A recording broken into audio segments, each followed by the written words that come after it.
A nation ruled by Islamic law, the legal age for marriage is 9 years old, which is the age of one of Muhammad's brides.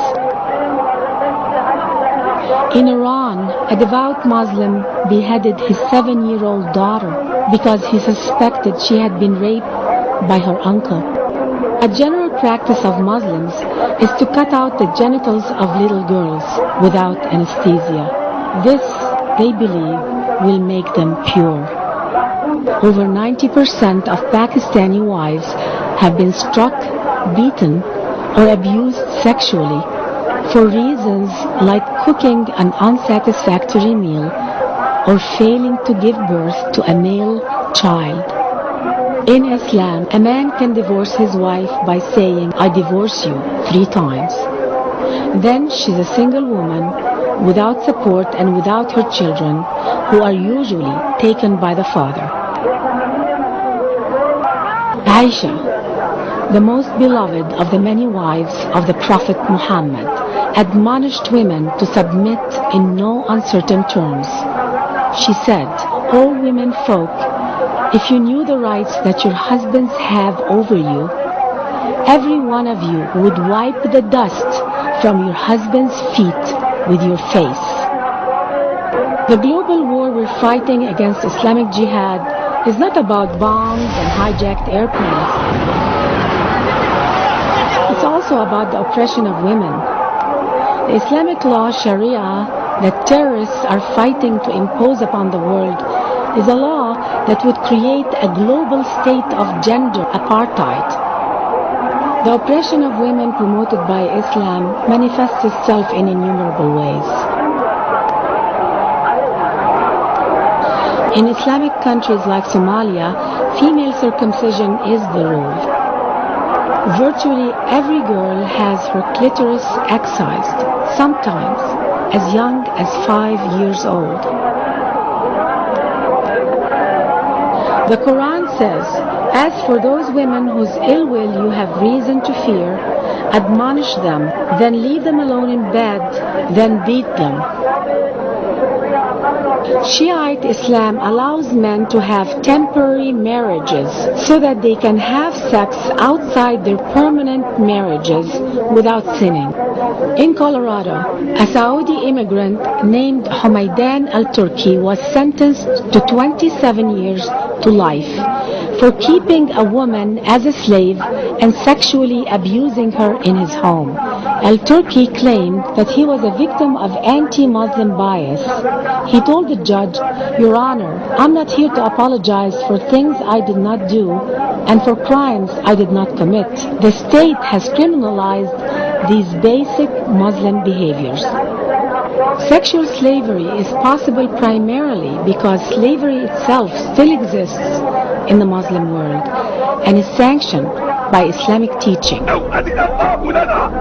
In Algeria, unveiled, educated, independent women who will not wear the veil are seen as military targets and increasingly shot on sight. One Algerian woman who veiled herself said, "Fear is stronger than our will to be free."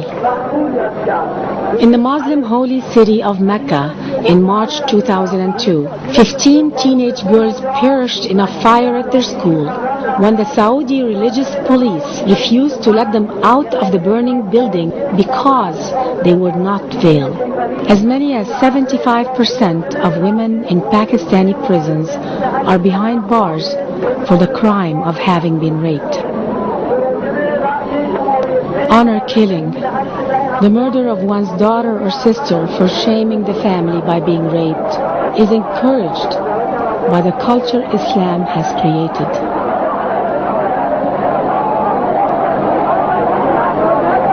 Rape is regarded as a stain on the family honor, which can only be removed by the death of the victim.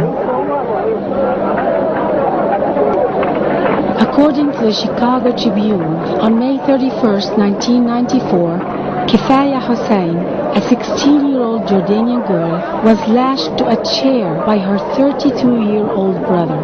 He gave her a drink of water and told her to recite an Islamic prayer. Then he slashed her throat. Immediately afterwards, he ran into the street waving the bloody knife and crying, "I have killed my sister to cleanse my honor." Kifaya's crime: she was raped by her other brother, her judge and jury, her own uncles, who convinced her eldest brother that Kifaya was too much of a disgrace to the family honor to be allowed to live. Like other violent practices directed at women, honor killings have also migrated to the West. For example, on January 8, 1999, in Cleveland, Ohio, a Palestinian woman, Mithal Daim, was murdered by two male cousins in what prosecutors termed an honor killing. Her crime: she had refused to marry a first cousin, insisted on attending college, drove her own car, and was deemed too independent. Women in Islamic societies suffer on a daily basis from indignities, violations of their human rights, and acts of violence that in some cases lead to death.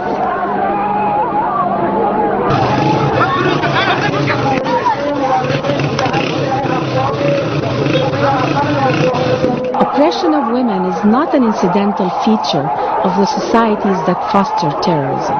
It is a linchpin of the system of social control that jihadists are fighting to impose worldwide.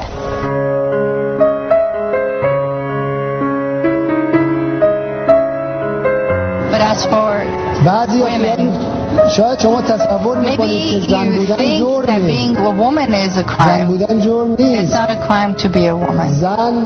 Women are the best creatures created by God.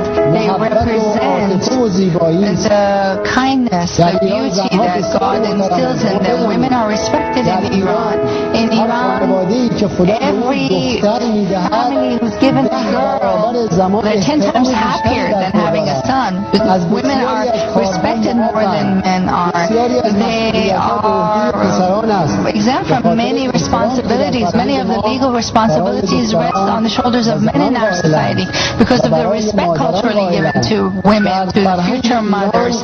In Iranian culture, men and sons and girls constantly kiss the hands of their mothers as a sign of respect, a respect for women. Feminists and everyone else concerned with human freedom must support Muslim dissidents, both male and female, who are risking their lives in a battle for women's rights under Islam.